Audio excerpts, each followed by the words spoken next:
Good morning friends. Exam week 24 के इस जो है चैनल पे आपका स्वागत है।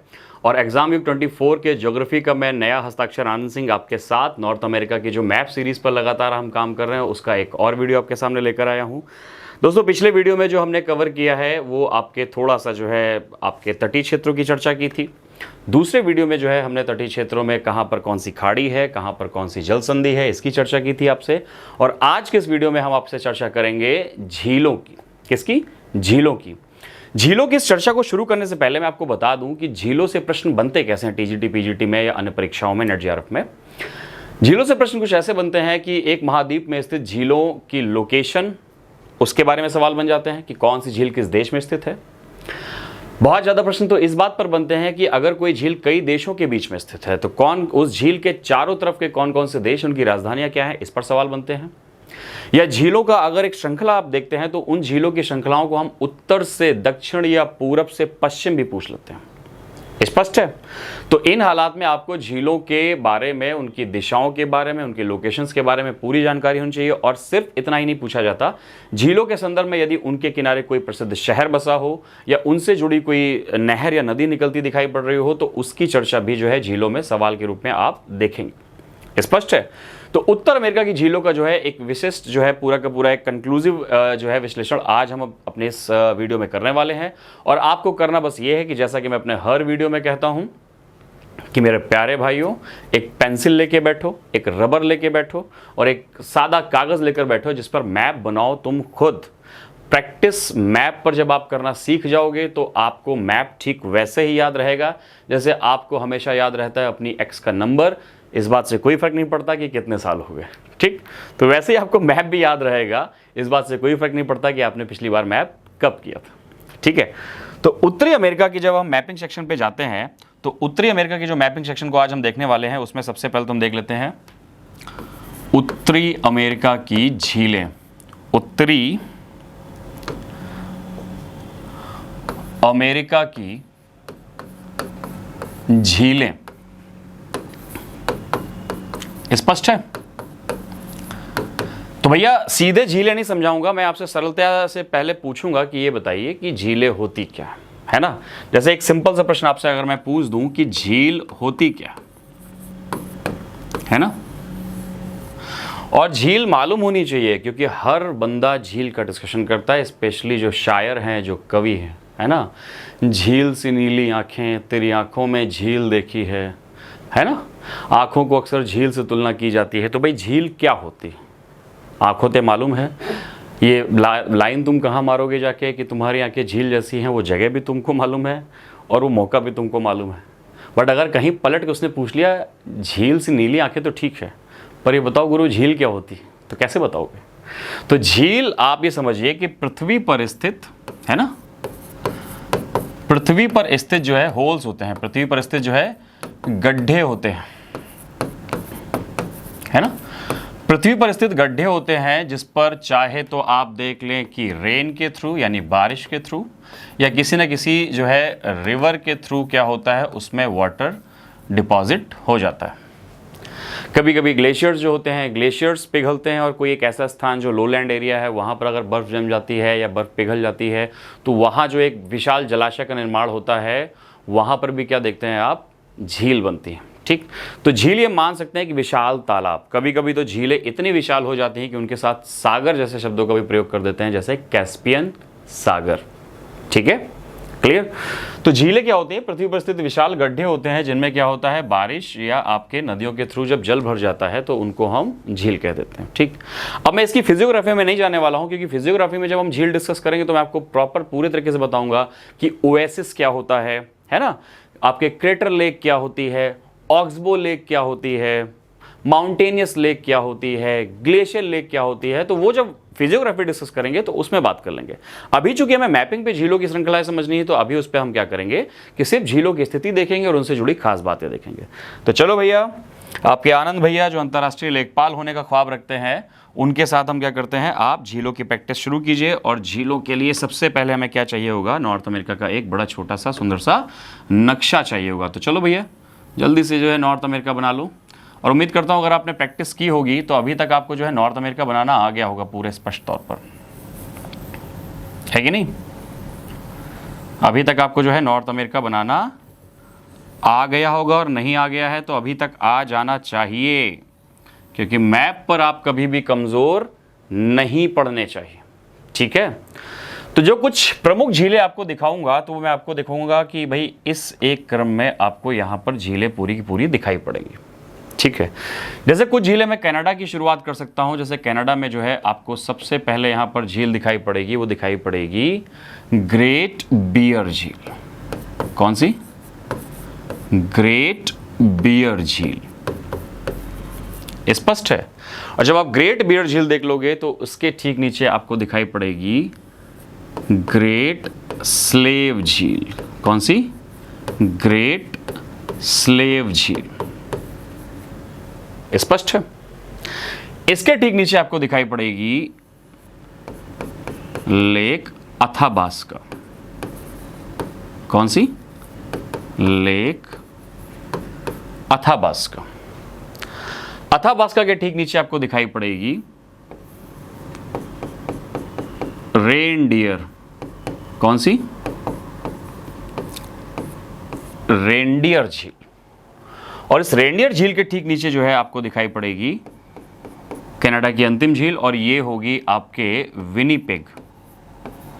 कौन सी होगी? विनीपेग। तो ये सारी की सारी झीलें जो है मैं इधर बोर्ड पे लिख देता हूं ताकि आपको स्पष्ट रहे जल्दी से। सबसे पहले कौन सी दिखाई पड़ी? ग्रेट बियर झील। इसके बाद आपको कौन सी दिखाई पड़ी?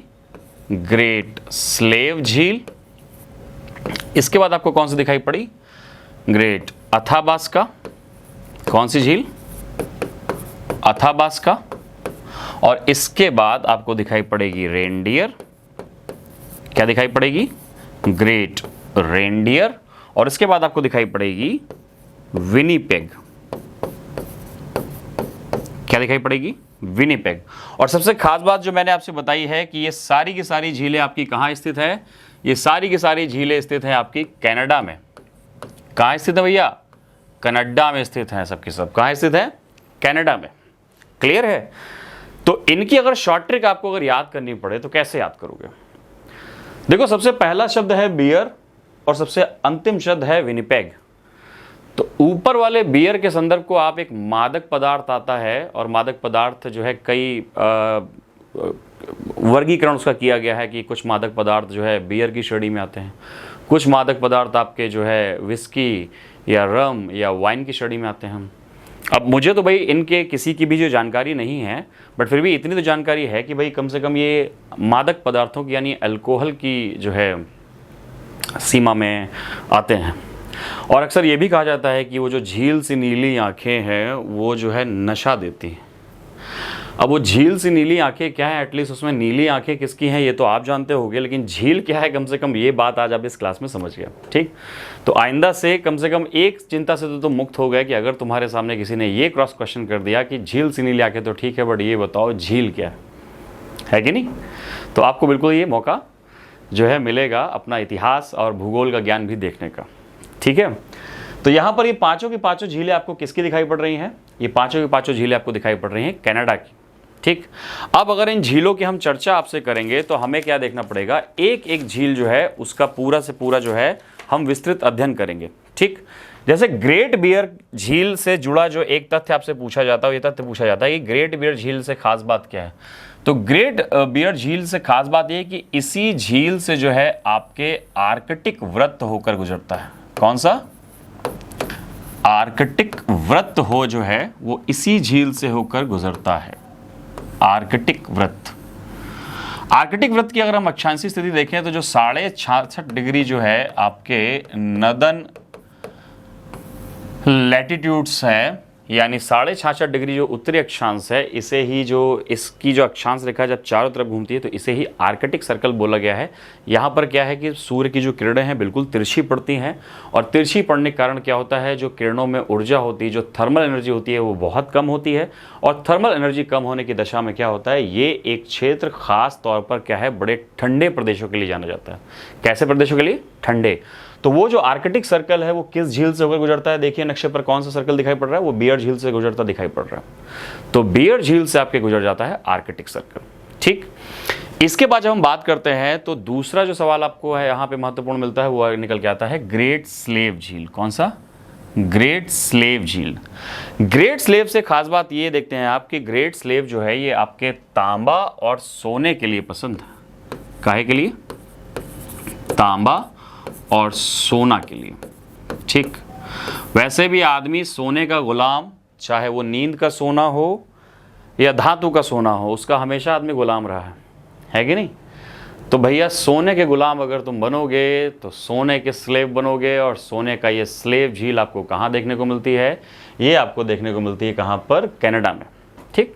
तो ये आपके तांबे और सोने के लिए प्रसिद्ध है ग्रेट स्लेव झील। और सबसे खास बात इसकी ध्यान रखिएगा, जिसे बिल्कुल मत भूलेगा, वो ये बात है कि स्लेव झील से ही एक नदी निकल जाती है जो कि आर्कटिक जो है आपके यहाँ पर जो आपके एक जो है क्या दिखाई पड़ता है? ब्यूफोर्ट सी। कौन सा दिखाई पड़ता है? ब्यूफोर्ट सी। तो वहाँ पर आपको गिरती दिखाई पड़ती है नदी, और वो बहुत प्रसिद्ध नदी है। कौन सी?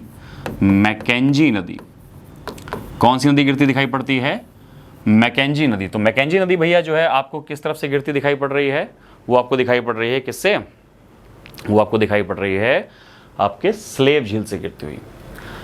अब सोना अगर तुम पा गए हो तो तुम एक ताकतवर आदमी हो गए। और अगर ताकत की बात की जाए तो एक बड़ा ताकतवर खनिज है, वो है यूरेनियम। क्या है? यूरेनियम। और यूरेनियम हमारा पाया जाता है आपके अथाबास्का झील के पास। कौन सी झील के पास? अथाबास्का झील के पास। ठीक है। तो अथाबास्का के पास से आप क्या प्राप्त करते हैं? यूरेनियम। क्या प्राप्त करते हैं भैया? यूरेनियम। और आपको भी मालूम है कि यूरेनियम जो है वो परमाणु ऊर्जा शक्ति के लिए जो है इस खनिज का प्रयोग किया जाता है। तो यूरेनियम सिटी भी जो है, अगर आप देखोगे कि ग्रेट अथाबास्का के पास कौन सा सिटी स्थित है? Uranium city. तो अथाबास्का से आपके दो फैक्ट निकल के आते हैं, यूरेनियम पाया जाता है और दूसरा यहाँ पर क्या बसा है? यहीं पर बसा है आपके यूरेनियम सिटी। क्या बसा है? Uranium city. स्पष्ट है? अब बाकी दो झीलों के बारे में जो बातचीत है वो मैं सोच रहा हूँ कि एक अलग स्थान पर लिख दूँ ताकि ये पूरा का पूरा हौच पौच ना हो। ठीक। हमारी अगली जो झील है वो आपको दिखाई पड़ रही है रेनडियर। जो अगली झील आपको दिखाई पड़ रही है वो झील कौन सी है? रेनडियर झील। स्पष्ट है? और रेनडियर झील के बारे में जब आप खास बात देखेंगे तो भैया यहां से कौन सी नदी निकलती है? यहां से नदी निकलती है चर्चिल। कौन सी? चर्चिल। और चर्चिल नदी जो है निकल के जो इस जल निकाय में गिर रही है, कितने बच्चों को याद है? कितने बच्चों को याद है कौन सी जगह है? बताइए। है? ये जगह है हडसन की खाड़ी। ये नदी कौन सी है? चर्चिल नदी। और ये कहां गिरती है? ये गिर रही है आपकी हडसन की खाड़ी में। कहां गिर रही है भैया? हडसन की खाड़ी में। तो इसे बिल्कुल नहीं भूलना है। आपको दो झीलें दिखाई पड़ी जहां से दो नदियों का जल आपको दिखाई पड़ रहा है, और वो कौन कौन सी है? वो आपको दिखाई पड़ी स्लेव झील जिससे मैकेंजी निकल रही है, और दूसरी आपको दिखाई पड़ रही है रेनडियर झील जिससे आपको चर्चिल नदी गिरती दिखाई पड़ रही है। ठीक है। अब जैसे इसमें दो नदियां जो है आपके विनिपेग झील से भी दिखाई पड़ती है। तो विनिपेग जो शहर है ना, विनिपेग जो शहर है उसके बारे में जरा खास बात देखिए कि विनिपेग शहर में ही स्थित है आपके विनिपेग झील। और विनिपेग झील की खास बात यह है कि यहाँ से आपके एक और झील निकलती है या एक और नदी निकलती है, और वो नदी निकलती है नेल्सन। कौन सी नदी? यहाँ से नदी जो निकलती है वो है नेल्सन नदी। नेल्सन नदी निकलती है। स्पष्ट है? यहाँ से नेल्सन नदी निकलती है। और विनिपेग से जो है आपके नेल्सन नदी निकल के ये भी कहाँ गिर जाती है? जाके हडसन की खाड़ी में। कहाँ गिर जाती है? जाके हडसन की खाड़ी में।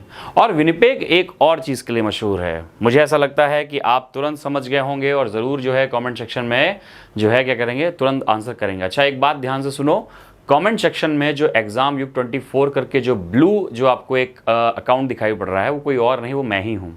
ठीक। ताकि जब तक बहुत जल्द मैं प्रयास कर रहा हूं कि आपके साथ मैं लाइव जुड़ सकूं और मैप से संबंधित प्रश्नों के साथ जुड़ सकूं। और जब बहुत जल्दी हम क्या करेंगे, लाइव सेक्शन पे आकर आपको ज्योग्राफी में टीजीटी, पीजीटी, नेट, जेआरएफ के जो स्तर के जो प्रश्न हैं उनकी बहुत जल्दी आकर जो है मैं आपके साथ लाइव क्लास में चर्चा करूंगा आके। ठीक। और उस दिन के आने में बहुत देर नहीं है, बस थोड़ी ही देर है। और उस थोड़े ही दिन थोड़ी देर तक आप क्या करेंगे, एग्जाम वीक 24 नाम का ये जो आपको एक ब्लू टिक दिखाई पड़ रहा है, वो ब्लू टिक जो है मैं ही हूं और आपके लगातार जो है क्वेश्चंस के आंसर मैं वहां कर रहा हूं। ठीक, तो आपको बिल्कुल हैरान नहीं होना है कि अगर ये आपको प्रीमियर वीडियो भी मिल रहा है तो भी आपको मैं उपलब्ध मिल रहा हूं।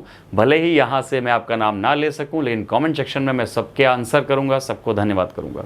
ठीक, तो अब देखो कमेंट सेक्शन में जो नीचे आपको दिखाई पड़ रहा है ब्लू टिक, वो मैं ही हूं। ठीक है, क्लियर। तो अब यहां पे जल्दी से लौट आते हैं अपने टॉपिक पे, और विनिपेग से जुड़ा जो मैंने सवाल पूछा था कि विनिपेग की खास बात क्या है, तो विनिपेग में जो है वो आपके पाई जाती है दुनिया में गेहूं की सबसे बड़ी मंडी। क्या पाई जाती है, गेहूं की जो है आपको सबसे बड़ी मंडी देखने को मिलती है।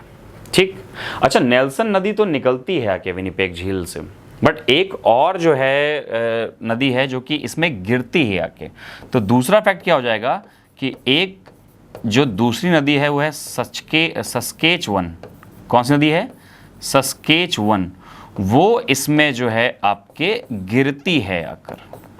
क्या बात देख रहे हो आप, गिरती है। अभी आपको जो है ग्रेट लेक्स की चर्चा जब मैं शुरू करूंगा, तो ग्रेट लेक्स की चर्चा जब मैं आपको बताऊंगा कि बहुत सारे जो है आपकी जो झीलें हैं वहाँ से कई नदियाँ ओरिजिनेट होती हैं। जैसे अभी मैं आपको लॉरेंस नदी के विषय में बताऊंगा। इसके अलावा जो है मैं आपको और भी जो आसपास के नॉर्थ अमेरिका के आसपास के क्षेत्र की जो नदियाँ हैं जो कि झीलों से निकलती हैं, उनकी चर्चा मैं आपके साथ करूँगा। ठीक है, ये सब मैप पे बना रहे हो कि नहीं बना रहे हो, पहले मुझे ये तय करो कि तुम ये सब मैप पे बना रहे हो कि नहीं बना रहे हो। क्योंकि अगर तुम सिर्फ देख रहे हो, ताड़ रहे हो, तो ताड़ने से कुछ नहीं होगा, उसको आंखों में उतारना होगा। ठीक, जैसे होता ना, कभी कभी तुम राह चल रहे हो, कोचिंग से छूट गए, बढ़िया उदास और बियाबान अपना मन लिए तुम कहीं जा रहे हो, और कोई सुंदर सा चेहरा आपको दिख गया और आपने सिर्फ उसको देखा नहीं, क्या किया, कभी कभी उसको मन में भी उतार लिया और फिर घर जाके आए हैं भरी। ठीक, उसका भी कोई लाभ नहीं है।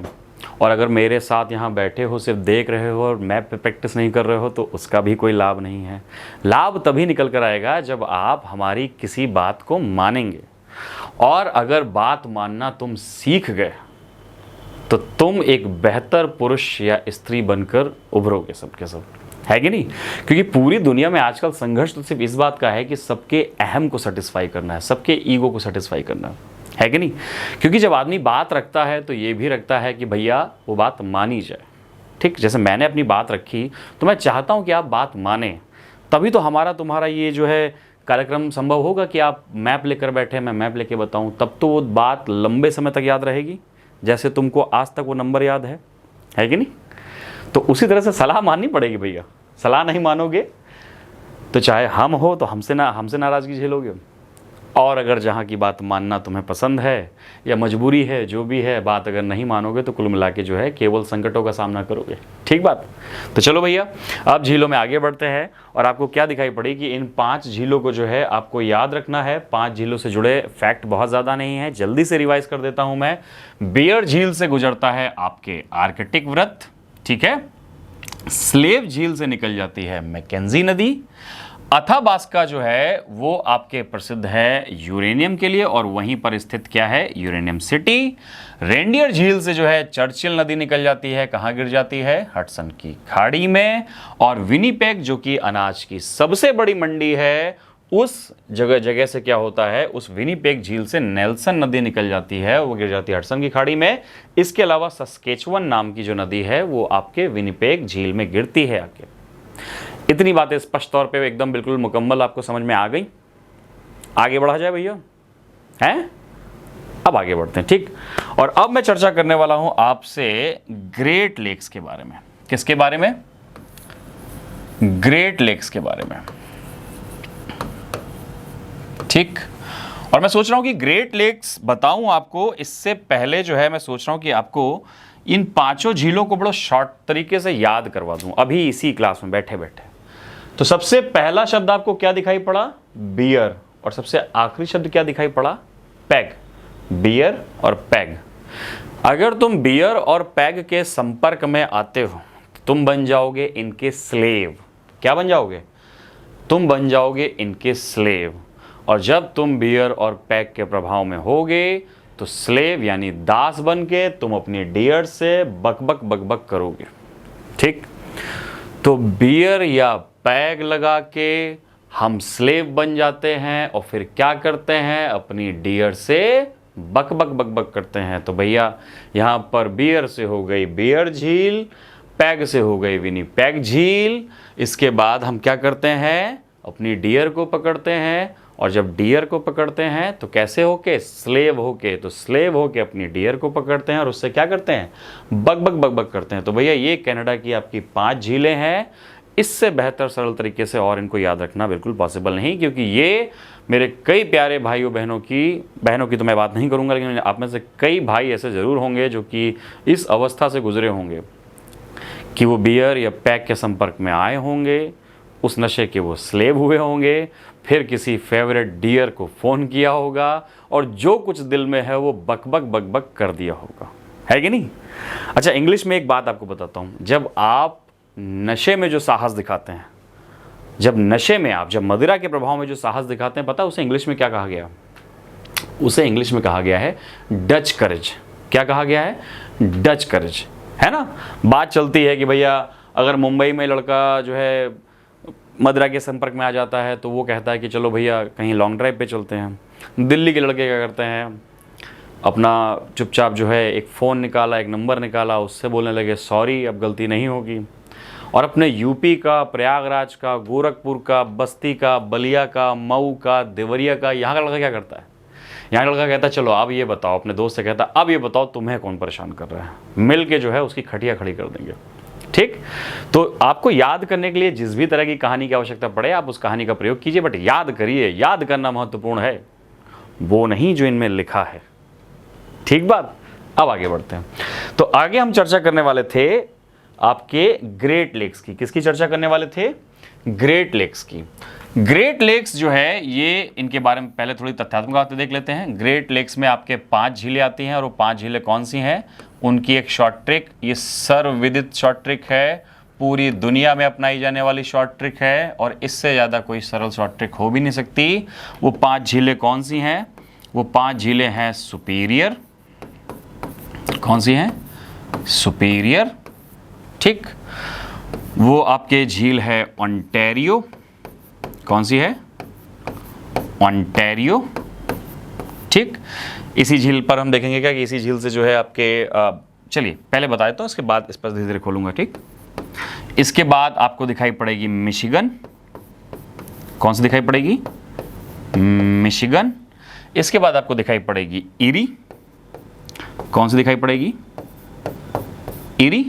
और अंतिम जो आपको दिखाई पड़ेगी, अच्छा देखिए सुपीरियर, चलिए यहाँ पर मैंने होम्स को सुपीरियर लिख दिया, चलो आप यहाँ पे देख लो, यहाँ पर लिखी है होम्स और अंतिम कौन दिखाई पड़ेगी आपको, सुपीरियर। तो सबसे पहले तो ये झीलें जो हैं, झील सी नीली आंखें हैं, ये अक्सर आपका जो घर बन जाती हैं, तो बस वही जो घर बन जाती हैं झीलें, वही क्या कहलाती हैं, होम्स लेक कहलाती हैं। क्या कहलाती हैं, होम्स लेक कहलाती हैं।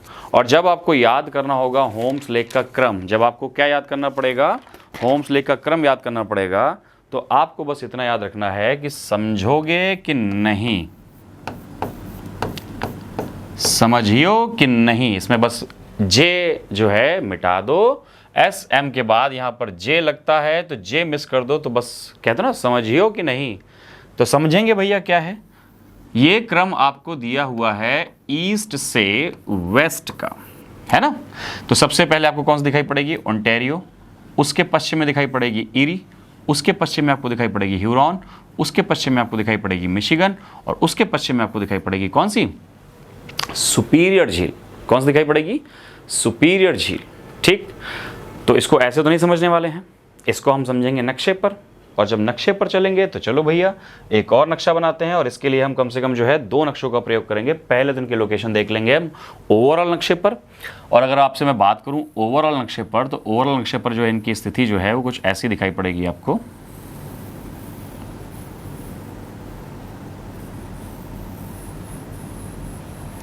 नक्शा बनाना सीख लो भैया, नक्शा बनाना सीख लो, वरना पेपर के नक्शे भी बिगड़ सकते हैं। ठीक, ये आपको यहाँ पर जो है कनाडा और यूएसए की बाउंड्री दिखाई पड़ेगी। ठीक। और यूएसए और कनाडा की बाउंड्री पर ये झीलें जो है ये आपको कुछ ऐसी झीलें दिखाई पड़ेंगी जो कि आपके यूएसए और कनाडा दोनों के बीच में स्थित हैं। ठीक, कुछ इस प्रकार से ये जो है आपको झीलें दिखाई पड़ेंगी। तो ये आपको वो जो 5 झीलें हैं इनमें से ध्यान से देखेंगे तो इनमें से जो 4 झीलें हैं, इनमें से 4 झीलें जो हैं वो यूएसए और कनाडा के मध्य स्थित हैं। इनमें से जो 4 झीलें हैं वो यूएसए और कनाडा के मध्य स्थित हैं। और अगर आपको समझना होगा कि कौन कौन सी झीलें हैं जो यूएसए और कनाडा के मध्य स्थित हैं तो पहले जल्दी से देख लेते हैं। वो झील आपको दिखाई पड़ेगी सुपीरियर, कौन सी?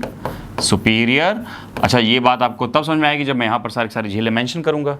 तो ध्यान से देखो, ये जो झील है ये है सुपीरियर, ये जो नीचे अमेरिका में दिखाई पड़ रही है ये है मिशिगन, ये जो आपको दिखाई पड़ रही है कनाडा और यूएसए के बीच में ये है आपके ह्यूरॉन, ये आपके नीचे इरी, और ये ऊपर दिखाई पड़ रही है ओंटारियो। ठीक, तो अब मैप से लगभग थोड़ी बहुत स्थिति क्लियर हो रही है कि कौन कौन सी झील आपको दिखाई पड़ रही है। तो देखिए एसएचओ साहब तो बिल्कुल बाउंड्री पे दिखाई पड़ रहे हैं। कोई भी दुर्घटना करो सबसे पहले कौन मुकम्मल पहुंचता है? एसएचओ साहब पहुंचते हैं। तो यहां पर सुपीरियर, ह्यूरॉन, इरी और ओंटारियो, ये आपको स्पष्ट है कि ये 4 जो झीलें हैं ये आपको कहां दिखाई पड़ रही हैं? एरी और ओंटारियो, ये 4 झीलें आपको कहां दिखाई पड़ रही हैं? ये आपको दिखाई पड़ रही हैं यूएसए और कनाडा की बाउंड्री पर। अच्छा, एक कोई झील है जो पूरी तरह से यूएसए में है, और वो एक झील जो पूरी तरह से यूएसए के कंट्रोल में है वो है आपके कौन सी झील? वो है भैया मिशिगन। कौन सी है? मिशिगन। ठीक, तो ये आपको छोटे से एक नक्शे से स्पष्ट हो रहा है कि नहीं स्पष्ट हो रहा है? अब चलो इसी झील को हम एक बहुत बड़े वृहद स्तर पे देखते हैं। ठीक है, तो अपने अगले नक्शे पर जल्दी से इसको देख लिया आपने। चाहो तो आप स्क्रीनशॉट ले लो, स्क्रीनशॉट भी ले सकते हो ताकि जो है हम तेजी से उसमें आगे बढ़ सके। आप इसका स्क्रीनशॉट लीजिए, तब तक जो है हम एक गिलास हल्का सा पानी पी लें। ठीक, चलिए। हाँ, अब जब हम झीलों को देखेंगे तो ध्यान से देखिए, झीलों के नक्शे को हम जल्दी से बना लेते हैं। पूरे झीलों का नक्शा बनाएंगे।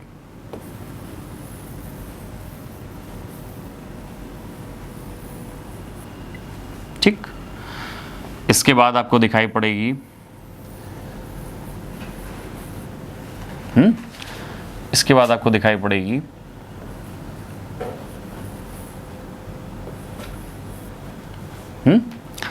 और इसके बाद आपको दिखाई पड़ जाएगी इरी और ओंटारियो।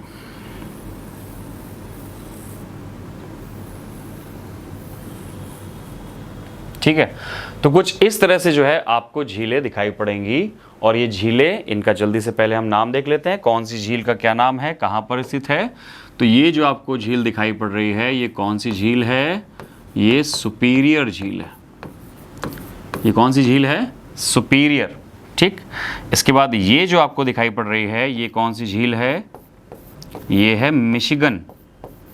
कौन सी झील है भैया? ये मिशिगन झील है। ठीक, इसके बाद ये जो आपको झील दिखाई पड़ रही है ये है ह्यूरॉन। कौन सी है? ह्यूरॉन। ठीक, और इसके बाद ये जो एक झील आपको दिखाई पड़ रही है ये है ओंटारियो। कौन सी है? ओंटारियो। और फिर ये कौन सी हो जाएगी? इरी। ठीक, मैं क्या करता हूं कि आपके चूंकि मिशिगन आपके पूरी तरह से यूएसए में है, इसलिए इसको जो है मैं क्या करूंगा एक अलग पेन से बना देता हूं ताकि स्पष्ट रहे और ये बड़ी स्पष्ट तौर पे आपको समझ आ सके कि भाई हाँ, ये एक जो झील है ये अलग है ना। तो अगर मैं यहां पर आपके संकेत डाल दूं, तो जैसे संकेत डाल दूंगा कि ये जो लाल दिखाई पड़ रही हैं ये केवल और केवल यूएसए की हैं, और जितनी आपको येलो दिखाई पड़ रही हैं, जितनी भी आपको पीले कलर की झीलें दिखाई पड़ रही हैं, ये क्या है? यूएसए और कनाडा में है। ये आपके अमेरिका और कनाडा के मध्य साझा झीलें हैं। ठीक है, तो इस तरह से भी जो है मैपिंग पे आप अलग कलर के जो है रेफरेंस का प्रयोग करके आप उसको सिंपली याद कर सकते हैं। जैसे कल को अगर आप याद करेंगे इस चीज़ को, तो आपको अगर अलग कलर की झीलें दिखाई पड़ेगी मिशिगन, तो आप बिल्कुल समझ जाएंगे तुरंत से तुरंत कि भैया इसकी कहानी क्या है। ठीक है, क्लियर? तो जब इसकी कहानी आपको समझ में आएगी तो ये बात क्या हो जाएगी कि अलग कौन सी है और कौन सी नहीं है, ये बात स्पष्ट हो जाएगी। चलिए, तो जब सुपीरियर झील के बारे में अपना डिस्कशन हम देखते हैं तो सुपीरियर झील के बारे में जो खास बातें आपसे पूछी जाती हैं वो ये है कि सुपीरियर के बारे में क्या क्या बातें पूछी जाती हैं। मैं यहाँ पर आपके लिख कर धीरे धीरे आपको सब कुछ समझाता जाऊँगा। सुपीरियर झील, ठीक। सुपीरियर झील की जो सबसे खास बात है वो ये है कि सुपीरियर मीठे पानी की दुनिया की सबसे बड़ी झील, ठीक है। अगर वैसे देखा जाए कि दुनिया की सबसे बड़ी झील कौन सी है तो वो आपको दिखाई पड़ेगी कैस्पियन सागर, बट आपको मालूम है कि वो मीठे पानी की झील नहीं है ना। अच्छा, झील में अगर मैं आपसे कभी पूछूं कि कैसे कोई झील मीठे पानी की होती है, कैसे कोई झील खारे पानी की होती है, तो क्या इस एक चीज़ को समझाने के लिए मैं आपको एक स्लाइड बस जो लूँगा और मैं आपको बता सकता हूँ कि कोई झील में पानी जो है, किसी झील में जो पानी है वो मीठा किन शर्तों पर होता है और खारा किन शर्तों पर होता है कि नहीं? क्लियर? मीठा किसी पानी का झील तब होगा, किसी झील का पानी तब होगा जब उसमें लगातार आकर ताजे जल के सबसे एक्टिव जो सोर्सेज होते हैं, नदियां, वो ज़्यादा से ज़्यादा गिरे आके, ठीक। और दूसरा क्या फैक्टर होता है कि जो मीठे पानी का दूसरा सबसे बड़ा सोर्स हो सकता है वो ये कि वर्षा अधिक से अधिक हो। यानी उस एक क्षेत्र में अगर नदियां बहुत सारी ताजा जल लेकर आ रही हैं और वर्षा बहुत आयत मात्रा में हो रही है तो उन क्षेत्रों में हम क्या देखते हैं कि झील जो है वो खारी कम होती है, मीठे पानी की ठीक ठाक क्षेत्र में जो है आपको झील देखने को मिल जाती है। बट कब किस झील का पानी खारा हो जाता है, अगर कभी इस पर आपने दिमाग लगाया कि कभी झील का पानी खारा कब हो जाता है? जब वहां पर यही दो कंडीशंस नहीं होती, या तो नदियां कम गिरती हैं या नहीं ही गिरती हैं, ये पहला फैक्टर हो गया। और दूसरा फैक्टर क्या हो गया कि वहां पर वर्षा बेहद कम या कम होती है ना। दूसरी एक चीज, वहां पे वर्षा कम और वाष्पीकरण अधिक होता है कि नहीं? तो जहां पे अगर वर्षा कम होगी और वाष्पीकरण अधिक होगा तो क्या होगा? डेफिनेटली मिट्टी में जो आपके ये झील में जो सेडिमेंट्स होते हैं, जो सलाइन सेडिमेंट्स होते हैं, इनकी मात्रा बढ़ेगी नहीं, पानी का जो कंसंट्रेशन है वो कम होता जाएगा। अगर ये बात समझ नहीं पा रहे तो मेरी बात समझना। जैसे एक मग आपने लिया 1 लीटर का, उसमें आपने 100 ग्राम पानी घोला, ठीक है। अब या तो मग में 10-10 ml के आप 10 जो है सोर्सेज और जोड़ दो, तो क्या पानी खारा होगा या कम खारा होगा? तो आप क्या देखोगे, पानी की जो सैलिनिटी है, जो खारापन धीरे धीरे कम होता जाएगा। और उसी पानी को, उसी 1 लीटर पानी में जो है, जो आपने 100 ग्राम नमक घोला है, उसी पानी को आप धूप में रख दो और कहीं से कोई पानी का सोर्स मत दो, तो पानी क्या होगा? वेपराइज होता जाएगा, ठीक। तो यहां पर सॉल्ट अपने आप नहीं बढ़ेगा, पानी वेपराइज होता जाएगा, तो पानी की मात्रा कम होगी। अब देखिए, ध्यान से समझिए, मान लेते हैं कि आधा पानी वेपराइज हो गया, तो कितना बचा? 500 ml बचा। और 1 लीटर पानी में 100 ग्राम, तब जल कितना खारा होगा? और 500 मिलीलीटर में 100 ग्राम नमक, तब कितना खारा होगा? तो किसी भी झील का जो जल होता है वो कैसे खारा अधिक हो जाता है और कैसे मीठा रह जाता है, ये बात आपको समझ में आ गई? आ गई कि नहीं आ गई? तो डेफिनेटली वो क्षेत्र है जहाँ पर या तो वर्षा अधिक होगी या जो है छोटी मोटी जो वहाँ की लोकल जो रिवर या रिवोलेट्स हैं, रिवर मतलब नदी, एक बड़े तंत्र वाली नदी, और रिवोलेट्स यानी किसी एक विशेष क्षेत्र से निकलकर बड़ी कम दूरी तय करने वाली छोटी छोटी स्ट्रीम्स या जलधाराएं, ठीक है। तो इस तरह से आपको झीलों का ये स्ट्रक्चर समझ में आया कि कैसे कोई जो झील है वो मीठी या खारे पानी की होती है। और सुपीरियर के बारे में आपने क्या सुना कि सुपीरियर जो है वो मीठे पानी की यानी ताजे जल की सबसे बड़ी झील है। क्या खास बात है कि ये मीठे पानी या ताजे जल की जो है ये सबसे बड़ी झील है, ठीक। क्लियर है कि नहीं? और जब यहां पर हम देखते हैं, अगर बात कर लेते हैं सैलिनिटी की, किसकी? अगर हम बात कर लेते हैं सैलिनिटी की, भाई सलाइन झीलों में अगर हम बात करते हैं तो सलाइन झीलों में आपको दिखाई पड़ेगी जैसे वान झील, है ना। उसके बाद आपको दिखाई पड़ेगी जो है आपके मृत सागर यानी डेड सी,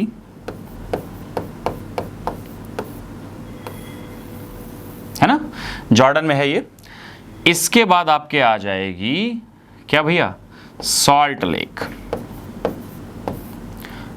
सॉल्ट लेक, और सॉल्ट लेक आपके यूएसए में ही है, ठीक है, ये आपके सॉल्ट लेक यूएसए में ही है। इसको मैं अभी आपको बताऊंगा भी, जब अन्य इन झीलों की चर्चा कर लूंगा तो अन्य झीलों में उसकी चर्चा भी आपसे करूंगा।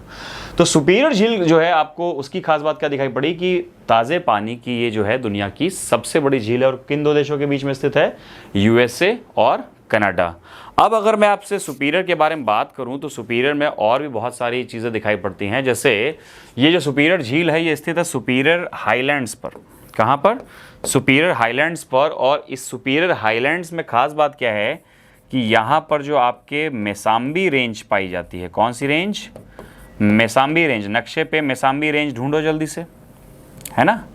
और ये जो मेसाम्बी रेंज है ये आपके लौह अयस्क के लिए प्रसिद्ध है। मेसाम्बी रेंज किसके लिए प्रसिद्ध है, लौह अयस्क के लिए। किसके लिए, लौह अयस्क के लिए प्रसिद्ध है, स्पष्ट है। और अगर लौह अयस्क के लिए प्रसिद्ध है तो भैया कौन सा शहर है जो सुपीरियर के तट पे स्थित है और लौह अयस्क के लिए प्रसिद्ध अमेरिका का, कोई बताएगा भाई। वो शहर है डुलुथ। वो शहर कौन सा है, डुलुथ शहर है। और डुलुथ शहर किस लिए प्रसिद्ध है, आपके लौह अयस्क के आपके प्रोसेसिंग के लिए, ठीक है। तो सुपीरियर झील से आपको कितने फैक्ट मिले कि सुपीरियर झील में जो है आपको दिखाई पड़ेगा कि यहाँ पर मेसाम्बी रेंज है और ये सुपीरियर हाईलैंड्स पे स्थित है। उसी सुपीरियर हाईलैंड्स में जो मेसाम्बी रेंज है वो लौह अयस्क के लिए पॉपुलर है। और आपके आयरन स्टील इंडस्ट्री के लिए आपके जो है कौन सा शहर प्रसिद्ध है, आपके वो है डुलुथ। अब अगर आपसे ये पूछ दिया जाए कि डुलुथ है कहाँ पे, क्योंकि ये झील तो अमेरिका और कनाडा दोनों के बीच में है, तो कैसे बताओगे या क्या है, ये क्या बताओगे कि डुलुथ किसका शहर है। डुलुथ आपके यूएसए का शहर है, यूनाइटेड स्टेट्स ऑफ अमेरिका का। क्लियर है कि नहीं।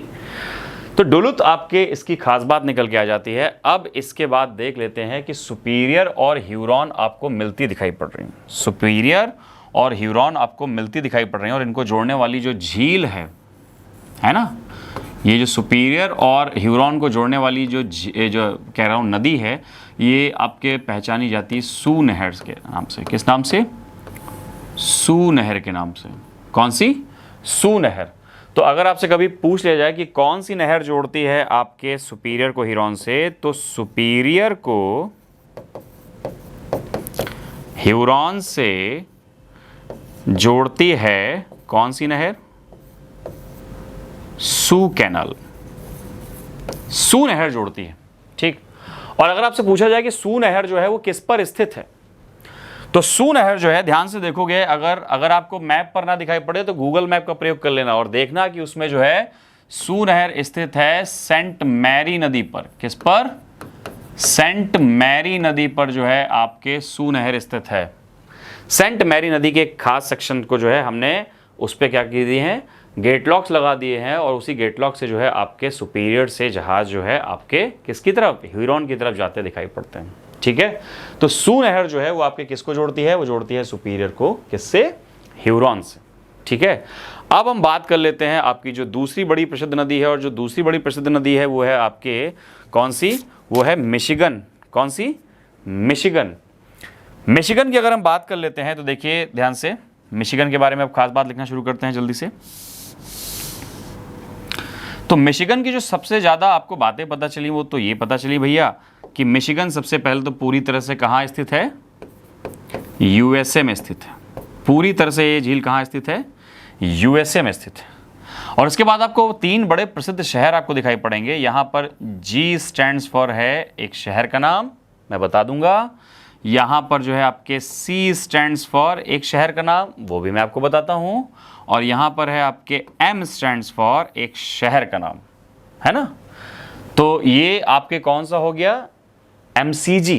कौन सा हो गया, एमसीजी। और आपको मालूम है एमसीजी का फुल फॉर्म क्या है, मेलबर्न क्रिकेट ग्राउंड, जो कि आपके पहले दुनिया का सबसे बड़ा क्रिकेट स्टेडियम होता था। बट अभी वर्तमान में आपको मालूम है ना कि नरेंद्र मोदी क्रिकेट स्टेडियम जो गुजरात में बना है वो सबसे ज़्यादा जो है विशाल क्रिकेट स्टेडियम हो गया है दुनिया का।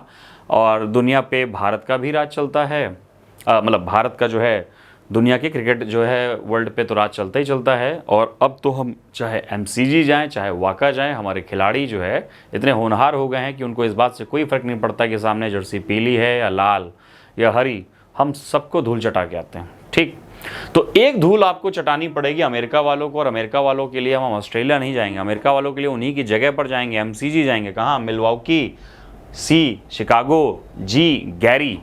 ठीक, तो ये 3 शहर आपको जो आपके सुपीरियर के आसपास आपको दिखाई ये जो है आपको मिशिगन के आसपास दिखाई पड़े, ये M स्टैंड्स फॉर मिशिगन है, मैं लिख देता हूँ, अदरवाइज जो छात्र नए जुड़ रहे होंगे वो कहीं कंफ्यूज ना हो जाए।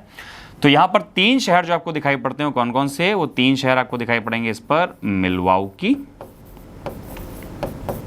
है ना, फिर आपको शिकागो दिखाई पड़ता है। शिकागो का भारत के संदर्भ में बहुत महत्वपूर्ण स्थान है, बताता हूं कैसे। और इसके बाद आपको दिखाई पड़ेगा कौन सा? मिलवाउकी, शिकागो, फिर इसके बाद दिखाई पड़ेगा गैरी शहर। कौन सा शहर दिखाई पड़ेगा आपको? गैरी। ठीक, शिकागो की जो खास बात हो ये है कि शिकागो नाम आते ही हमें अपने भारत के सबसे बड़े, या ये कह सकता हूँ कि सबसे बड़े, हो सकता है व्यक्तिगत तौर पे आपके लिए कोई और हो, बट मैं अपने व्यक्तिगत तौर पे देखूँ तो जो भारतीय राष्ट्रीय आंदोलन में एक नायक थे वो थे स्वामी विवेकानंद, है ना। और स्वामी विवेकानंद का आपने शिकागो का धर्म संसद सम्मेलन का वो भाषण याद है कि नहीं? बहुत बढ़िया बात समझाई थी, और मुझे ऐसा लगता है कि स्वामी विवेकानंद के अतिरिक्त वो बात कोई नहीं समझा सकता था। स्वामी विवेकानंद ने वहां पर इंग्लिश भाषा में जो कुछ भी कहा, मैं जानता हूं कि आपको मालूम होगा, लेकिन देखिए कि कितना सुंदर प्रस्तुति थी। स्वामी विवेकानंद शिकागो के धर्म संसद सम्मेलन में कहते हैं कि मैं उस भारत भूमि से हूं जो कि कई धर्मों की शरण स्थली बनी, मैं उस भारत भूमि से हूं जो कि दुनिया की कई सभ्यताओं की शरण स्थली बनी, मैं उस भारत भूमि का हूं जो कि गवाह है कि हम पूजते हैं पत्थर को, हम पूजते हैं पहाड़ों को, हम पूजते हैं नदियों को, हम पूजते हैं वृक्षों को, हम पूजते हैं मिट्टियों को, हम पूजते हैं आसमान को, हम पूजते हैं पाताल को। इस कारण नहीं कि हम धर्म से जो है विमुख लोग हैं, हम अंधभक्त हैं, इसलिए क्योंकि हम मानते हैं कि कणे कणे ईश्वरम, और कणे कणे ईश्वरम का मतलब है कि कण कण में ईश्वर का वास है, और प्रकृति से हमें जो कुछ भी मिला है हम उसका सबका धन्यवाद करते हैं। ये बात स्वामी विवेकानंद के अतिरिक्त कोई दूसरा शायद समझा पाता तो दूसरे स्वामी विवेकानंद ही हमारे सामने देखने को मिलते। ये बात, इतना ओजस्वी भाषण उन्होंने इसी शिकागो की विश्व धर्म सम्मेलन में दिया था, और उसके बाद दुनिया जानी थी कि हिंदुस्तान क्या चीज़ है। जब यूरोप जो है आपके, उनको काली मिर्च का ज्ञान नहीं था, तब हमने अपने मसालों को इतना उन्नत तौर पे देखा था। जब उनको अपने जीवन में खाद्य संकट देखने पड़ रहे थे, संस्कृति के संकट देखने पड़ रहे थे, तब हम बहुत समृद्ध हो चुके थे आध्यात्मिक तौर पर। ये अलग बात है कि एक पीढ़ी, एक कई दशकों की, कई शताब्दियों तक की पीढ़ी ने उस परंपरा को, उस व्यवस्था को अगर कंटिन्यू किया होता तो आज भी हमारा इतिहास जो है आंग्ल इतिहास से बिल्कुल विमुख होता, या अरब इतिहास से बिल्कुल विमुख होता। स्पष्ट है? चलिए, तो आपको मिशिगन पे वो कौन से 3 शहर दिखाई पड़े? मिशिगन पे वो 3 शहर जो आपको दिखाई पड़ रहे हैं वो दिखाई पड़ रहे हैं मिलवाउकी, शिकागो और गैरी। इसके बाद जब हम देखेंगे तो आपको तीसरी जो एक झील आपको दिखाई पड़ रही है, वो तीसरी झील आपको दिखाई पड़ रही है ह्यूरॉन। कौन सी? ह्यूरॉन।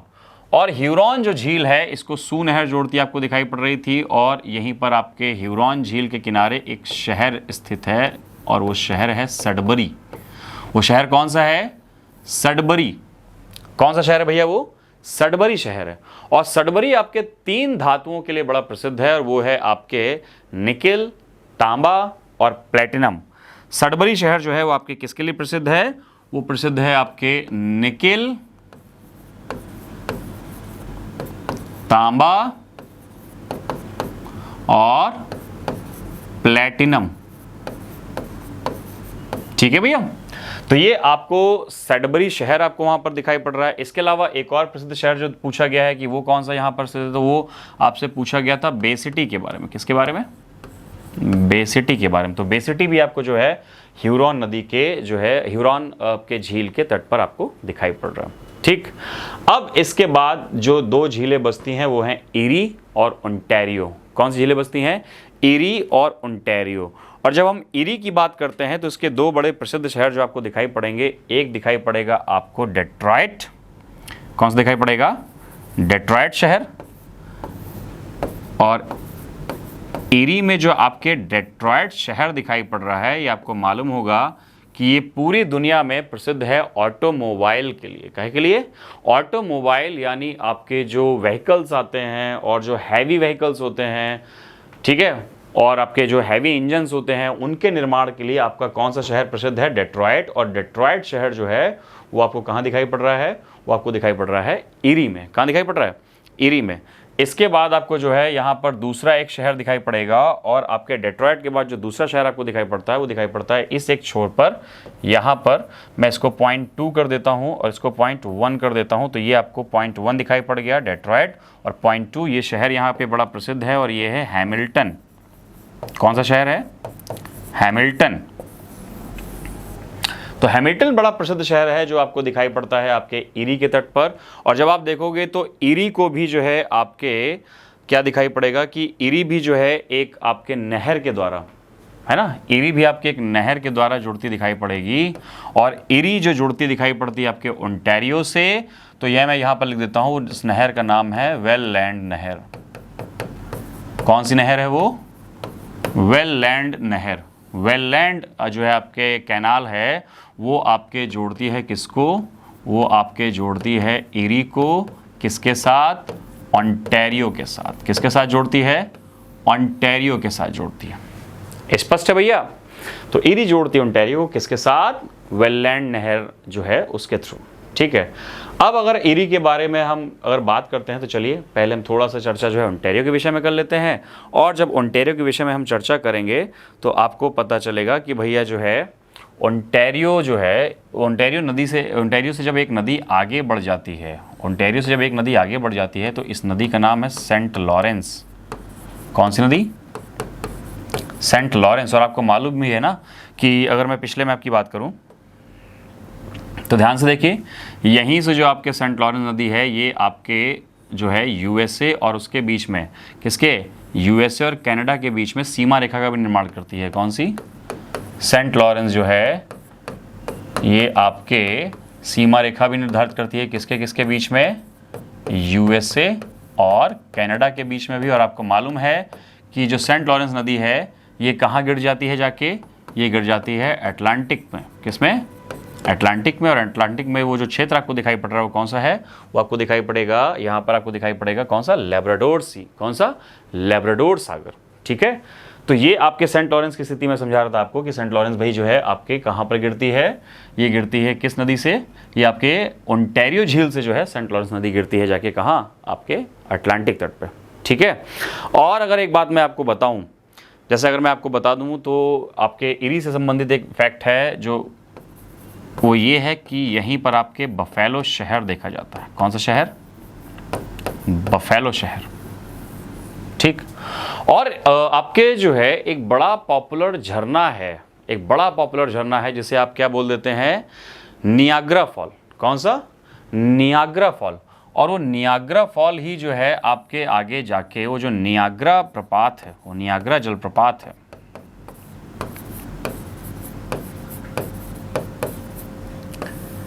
वही क्या बनता है जाके? वही आगे जाके सेंट लॉरेंस बनता है जाके। क्या बनता है? सेंट लॉरेंस नदी बनती है जाके। तो नियाग्रा फॉल से आपके कौन सी नदी आपको निकलती दिखाई पड़ेगी? वो दिखाई पड़ेगी कौन सी? सेंट लॉरेंस नदी। ठीक है। और अब इसके बाद अगर आपको पता करना हो कि भाई कौन सा शहर, तो जैसे आपको टोरंटो एक शहर दिखाई पड़ेगा। कौन सा शहर? टोरंटो दिखाई पड़ेगा। तो टोरंटो जो है वो आपको किस तट पे दिखाई पड़ेगा? वो आपको दिखाई पड़ेगा ओंटारियो के तट पे। कहाँ पर? ओंटारियो के तट पर। और ओंटारियो के तट पे जो बड़ा प्रसिद्ध शहर आपको यहाँ पर दिखाई पड़ेगा, मैं बना देता हूँ यहाँ पर, कौन सा है? वो आपको दिखाई पड़ेगा टोरंटो। और टोरंटो कनाडा का एक शहर है। कहाँ का शहर है ये? कनाडा का एक शहर। ठीक है। क्लियर? तो यहाँ पर आपको जो है झीलों के संदर्भ में जितने तथ्य बताए जा सकते थे या पूछे जा सकते थे, मैंने सारे के सारे तथ्य आपके सामने रख दिए हैं। आपको बस जो है इनका स्क्रीनशॉट लेना है। बट ऐसा बिल्कुल नहीं है कि केवल इतनी ही झीलें हैं। अभी जो है यूएसए में कुछ झीलें जो है वो मैं आपको और बता सकता हूँ। और उनमें से जैसे एक जो झील आपके नक्शे पर दिखाई देगी, वो दिखाई देगी कौन सी? वो झील आपको दिखाई पड़ेगी ग्रेट साल्ट। कौन सी? महान नमक वाली झील। और वो महान नमक वाली झील जो है आपको दिखाई कहाँ पड़ेगी? ध्यान से देखिए नक्शे में, ज़रा इस एक जगह पर ध्यान दीजिए। ये है ना, ये चूंकि पश्चिमी तट है तो ये मरुस्थलीय तो होगा, क्योंकि महाद्वीपों के लगभग कौन कौन से भाग पश्चिम में होते हैं, तो महाद्वीपों के लगभग जो है आपको क्या कहते हैं, पश्चिमी भाग जो है वहाँ पे कैसी संरचना देखने को मिलती है, वहाँ पे मरुस्थलीय संरचना देखने को मिलती है, आपके रेगिस्तानी क्षेत्र वहाँ देखने को मिलते हैं। तो यहीं पर है आपके salt lake, great salt lake, स्पष्ट है। और ग्रेट साल्ट लेक के बारे में बताया था कि ये जो है दुनिया की दूसरी सबसे ज़्यादा लवणीय यानी सलाइन झील है। किसकी है? सबसे ज़्यादा जो है आपके नमकीन या खारे जल के लिए मानी जाती है। और आपको मालूम है कि ये जो साल्ट लेक आज आप देख रहे हो, ये आज आपको खारी दिखाई पड़ रही है, बट इसी साल्ट लेक को आपको जो है बोनी बिले भी कहते हैं। क्या कहते हैं? बोनी बिले। और ये बोनी बिले झील की पहचान अलग थी, पता है कैसे? बोनी बिले झील जो थी वो आपके मीठे पानी की झील थी, यानी फ्रेश वाटर थी। तो बोनी बिले झील जो है वो आपके साल्ट लेक में कैसे कन्वर्ट हो गई, है कि नहीं? बोनी बिले जो झील है वो आपके साल्ट लेक में कैसे कन्वर्ट हो गई, उसको समझने के लिए जो है मैंने आपको ये एक स्लाइड बताई थी। और ये बताई थी कि देखिए, जब उसमें नदियाँ या तो कम हो या नहीं हो, या वहाँ पर वर्षा कम हो या बिल्कुल ही नहीं हो, और वहाँ पर वाष्पीकरण जो है वो अधिक हो, तो ऐसी परिस्थिति में क्या होता है? ऐसी परिस्थिति में आपके वहाँ पर जो है पानी में जो आपके सलाइन मात्रा है वो तेज़ी से बढ़ती जाएगी, और इस कारण से क्या होगा आपके, इस कारण से आपको दिखाई पड़ेगी कि वहाँ की जो झील है वो आपको सलाइन दिखाई पड़ेगी। तो यहाँ पर आपको एक साल्ट लेक दिखाई पड़ रही, ठीक है। इसके अलावा आपको जो एक झील दिखाई पड़ेगी वो है आपके मीड झील। कौन सी? मीड झील या आपके हेंडरसन झील दिखाई पड़ेगी। हेंडरसन झील आपको कनाडा में दिखाई पड़ती है। कौन सी? हेंडरसन झील, ये देखिए, है ना। और हेंडरसन झील के बारे में खास बात ये निकल के आती है कि इस क्षेत्र में कनाडा में सबसे ज़्यादा बारिश होती है। हेंडरसन, यहाँ पर इस झील की खास बात क्या है कि यहाँ पर जो है आपके कनाडा में सबसे अधिक वर्षा होती दिखाई पड़ती है। स्पष्ट है कि नहीं? क्लियर? तो इतनी झीलें जो है आपने डिस्कस कर ली। अब जैसे एक और झील आपको दिखाई पड़ती है वो है आपके मीड झील। कौन सी है? मीड झील, जो कि आपके यूएसए में दिखाई पड़ती है। मीड झील। और मीड झील की खास बात यह है कि जो आपके होवर, आपको मालूम है ना होवर, ये अमेरिका की आपकी कोलोराडो नदी बना, किस पर? कोलोराडो नदी पर बना आपकी जो होवर और बोल्डर है उसका जलाशय है ना, होवर और बोल्डर।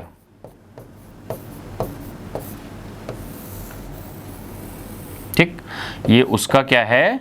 विशाल जलाशय है, यानी आपके यहाँ पर इन दोनों नदियों का जल आपको दिखाई पड़ता है। ठीक, और ये आपके किसके हैं? ये जलाशय किसके हैं? ये है आपके कोलोराडो रिवर के। किस नदी के? कोलोराडो नदी के। ठीक है, तो चलिए अब समय हमारी क्लास के अंत का आ गया है, तो जल्दी से हम देख लेते हैं कि आज हमने क्या क्या पढ़ा। आप ध्यान से देखेंगे तो सबसे पहले जो है हमने चर्चा शुरू की थी आपके झीलों की, और झीलों की जब चर्चा शुरू होती है तो इससे ज़्यादा चर्चा सबसे पहले हमने किसकी की थी? आपके ये ग्रेट लेक्स की चर्चा की थी। किसकी? ग्रेट लेक्स की। तो इसमें जो है आपके इसमें जो आपको दिखाई पड़ती है superior, Huron, Ontario, Michigan, eri, इन सब की चर्चा हमने की आपसे। इसके बाद जब आपको दिखाई पड़ती है तो कई झीलें आपको और भी दिखाई पड़ती हैं, जैसे मैंने जो है आपके इन ग्रेट लेक्स ऑफ कनाडा के बारे में बात की, तो है ना कि भैया बियर पी के या आपके पैग लगा के आप क्या करते हो? स्लेव बन जाते हो। फिर क्या करते हो?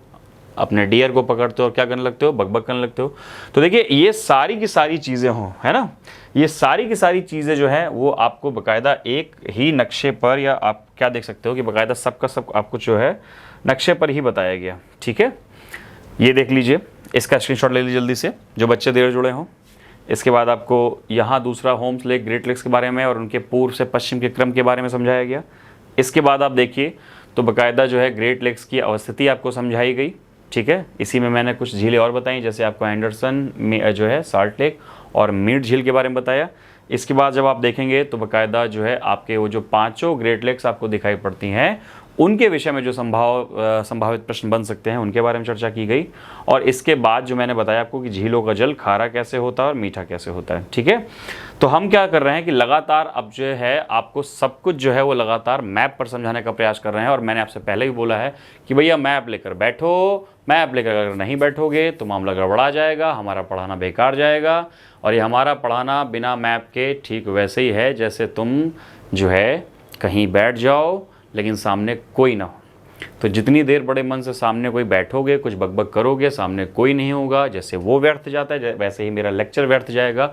अगर आप बैठे तो हैं पर बिना मैप के, बिना आपके पेंसिल कागज़ के, और अगर आप मेरे साथ ही वो मैप बना नहीं रहे।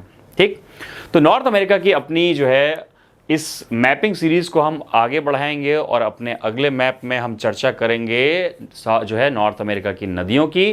तब तक मेरा आपसे ये मानना है कि आप बिल्कुल भी ढीले मत पड़िए। जितना जो कुछ मैं आपको बता दे रहा हूँ उसे आपको क्या करना है कि लगातार रिवाइज करना है।